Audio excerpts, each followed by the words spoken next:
Hello everyone, জয় Shri Shyam. Welcome back to my channel. আজকে আমি আপনাদের কাছে আরও একটি ভিডিও নিয়ে চলে এসেছি।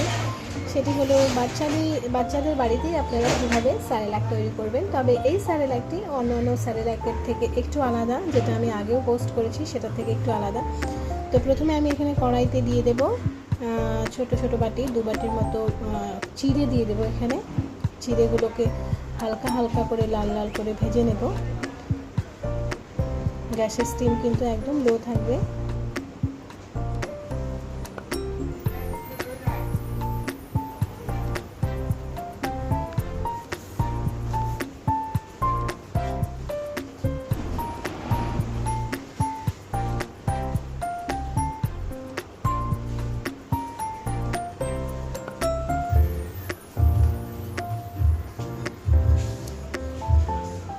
তো দেখুন, অলমোস্ট হয়ে গেছে চিড়েটা ভাজা, মোটামুটি লাল লাল করে ভাজা হয়ে গেছে।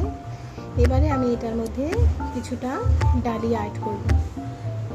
ডালিয়াটাও কিন্তু আমি সেম প্রসিডিওরেই আমি হালকা করে ভেজে নেব, একটু লালচে হতে নামিয়ে দেব। আমি 5-7 মিনিট ধরে হালকা হালকা করে ভাজছিলাম, মোটামুটি লালচে হয়ে গেছে। তারপরে আমি মাখানা নিয়ে নিয়েছিলাম। মাখানাটা আমি অ্যাড করতে আপনাদের দেখাতে ভুলে গেছি। তো যাই হোক, মাখানার মধ্যে আমি কিছু কাজু আর কিছু আলমন্ডস অ্যাড করে দিয়েছি। এগুলোকেও কিন্তু আমি হালকা হালকা করে লাল লাল করে ভেজে নেব। গ্যাসের স্টিমটা কিন্তু একদমই লো থাকবে।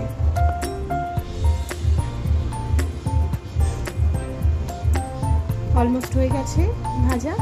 তো মাখানার টাইম লাগে না, বেশি একটা ফ্রাই করতে টাইম লাগে না।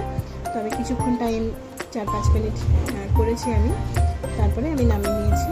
তবে এগুলোকে আমি পরে ভালো করে ডাস্ট রেডি করে নেব। আপনারা এটা চাইলে আপনাদের বেবিকে দুধের সাথে কিংবা জলের সাথে জাল দিয়েও সার্ভ করতে পারেন। ব্রেকফাস্টে কিংবা ডিনারে কিন্তু আপনারা এটা সার্ভ করতে পারেন। 7-8 মান্থ থেকে আপনারা বেবিকে এটা সার্ভ করতে পারেন, কোনো অসুবিধা হবে না। এরকম নতুন নতুন আরও ভিডিও পেতে আমার চ্যানেলটি অবশ্যই সাবস্ক্রাইব করে রাখবেন। Thank you for watching. জয় শ্রী শ্যাম।